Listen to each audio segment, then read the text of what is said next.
அதுக்கப்புறம் மறுபடியும் வந்து துப்பாக்கி படம் வந்து மறுபடியும் விஜயை தூக்கி நிறுத்துச்சு. துப்பாக்கி படம் வந்ததுக்கப்புறம் அவர் விஜய் வந்து ஒரு எப்படி சொல்கிறது, அந்த படம் வந்து நல்ல படம். அதாவது வந்து ஒரு ஒரு த்ரில்லிங்காக ரொம்ப இன்ட்ரெஸ்டிங்கான படமாக இருக்கும்.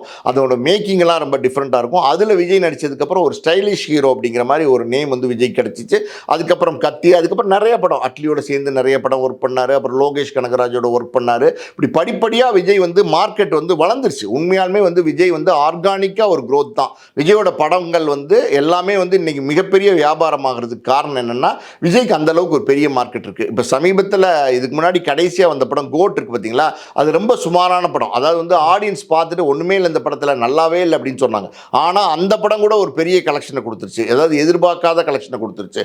ஸோ விஜயை பொறுத்த வரைக்கும் அது சுமாரான படமாக இருந்தால் கூட அந்த படம் ஒரு வெற்றி படமாக மாறிடும். அப்படி ஒரு இடத்துல வந்து விஜய் இன்னைக்கு இருக்கார், அதில் ஒன்றும் சந்தேகம் இல்லை. சூப்பர் ஸ்டார் அப்படின்னா ரஜினி தான். ஆனால் சூப்பர் ஸ்டாருக்கு ஈக்குவலாக விஜய் இருக்காருங்கிறதுல எந்த மாற்று கருத்தும் கிடையாது.